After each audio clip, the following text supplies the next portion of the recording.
Hello नमस्ते साथीहरू। आज मैले हजुरहरूलाई शीतल चिनी र आलुको तरकारी कसरी बन्ने रेसिपी लिएर आइरहेकी छु। ल हेर्दै जानुस् है त। मैले शीतल चिनी काटेर रेडी पारिसके साथीहरू। अब मैले यो आलु काट्दै छु। आलु मैले यो लोकल आलुलाई यसरी दुई टुक्रा बनाएर काट्न गइरहेकी छु।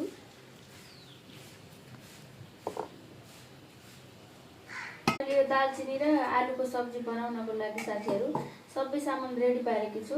यहाँ मैले मसलाहरू रेडी पारेकी छु। यहाँ 3-4 थरी मसला छ। अनि मैले प्याज पनि काटेर रेडी पारेकी छु। मैले एउटा प्याज काट्न सक्नुहुन्छ। अब हेर्दै जानुस् है त। मैले यो तेल खरिसकेको छ। मैले यो प्याज हालिसकेँ। अब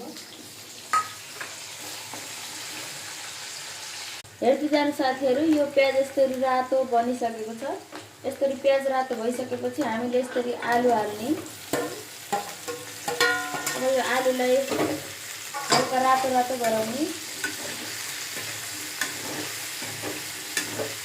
यो आलुमा हामीले चाहिने जति मसला हाल्ने। मैले नुन हाल्न गइरहेकी छु। 1 चम्मच नुन हालेँ मैले। अनि मैले यो धुलो खुर्सानी घरमै पिसेर राखेको धुलो खुर्सानी हाल्दै गइरहेकी छु। धुलो खुर्सानी पनि 1 चम्मच हालेँ। मैले यो पिसेर राखेको जिराको धुलो हाल्न गइरहेकी छु। जिराको धुलो पनि मैले 1 चम्मच र आधी चम्मच राखेँ। अनि मैले बेसार राख्न गइरहेकी छु। आधी चम्मच बेसार राखेँ मैले। अनि साथीहरू यो मजाले चलाउने। साथीहरू आलु यस्तै रातो भइसकेको छ। र आलु यस्तै रातो भइसकेपछि हामीले यसमा टमाटर आफूलाई जति चाहिन्छ त्यति टमाटर हाल्ने। मैले 3टा टमाटर काटेर यहाँ राखेको छु। अनि यो मजाले चलाउने। अनि यो टमाटर अलिअलि पाक्छ। अनि यो टमाटर पाकेपछि बल्ल हामीले शीतल चिनी हाल्छ।